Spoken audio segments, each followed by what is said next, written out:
My name is Cam Scott, and this is an excerpt from an interminably long poem called Romans SNOWMARE. I like to talk about the trains because everybody is a passenger. It makes people think of boring local elections and municipal swimming pools, but that's somewhere to start. Nobody disentangled voluntarily from all the difficulty underway, like a toothache or the coming into being of an obstacle already there. Artful living a problem of form. Couched in the gum like an eroded wall, salivating weather. Nobody thinks of this as sharing space, but does it anyway. The essential slope is circular, say cultural for qualitative. Roving amoebic monad seeking other, or the salty cheek of childhood placed against a sticky mirror. I admire your mustache, but it wouldn't fit me. Modestly, if our radical book club finds itself inventing something to defend, that something may be settled in advance. Or if you live on stolen land, beware that oceanic feeling, an affective preconfiguration of a primal scene so circular. Read Property is Theft as Theft, predispossessing script for hipster scripture. But I like my coffee roasted local, single source, a flavored vector of concern. Dozens of small-scale land grabs line the shelves. Somebody's sustenance depends upon the missionary palate, an attached metabolism or second nature. Why was I thinking about that? It doesn't matter.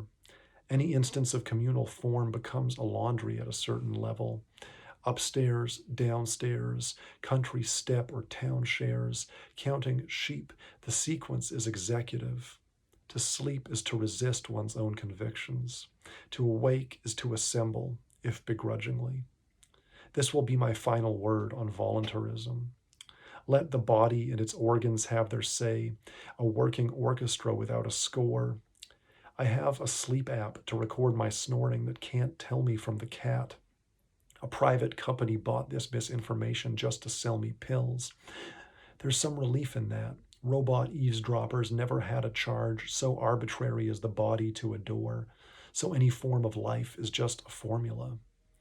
That one could call this Cheshire rustle in the chest becoming cat does not elicit sympathy so much as it reminds us that form is a function. Harsh noise muralism, still life beside itself. What may be reconstructed in the way of work where memory is so impassive?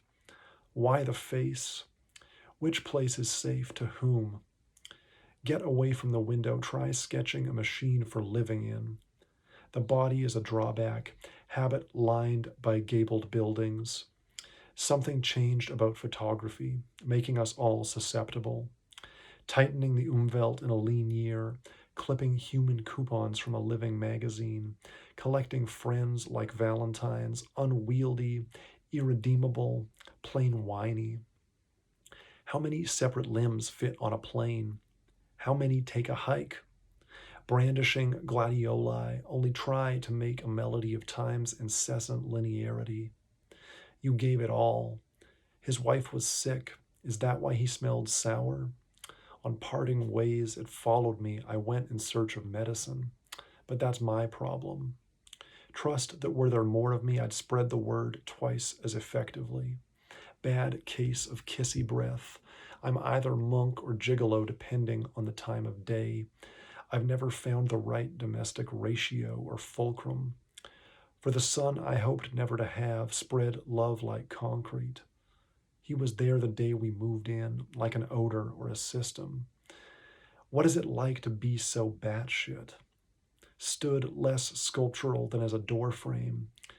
Nobody knows what the thing that has happened is supposed to be. Male frolic, scenery in stride, or female reeling, literary. As vast as the sky that blankets it, this dramatic landscape is teeming with wildlife, rich with history, and filled with adventure. Bring your own apparatus, as a thermos or a sandwich. Sustenance becomes her. I stood to the left of my shadow. The body is conservative in style and essence.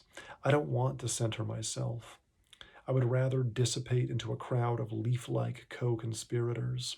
I'd savor their seditious bustle, drift indifferently as wind requires. The percussive rustle of the man extracting candy from his jacket pocket in a balcony, the purr of zipper, a collectively held breath. These instruments furnish the room its depth.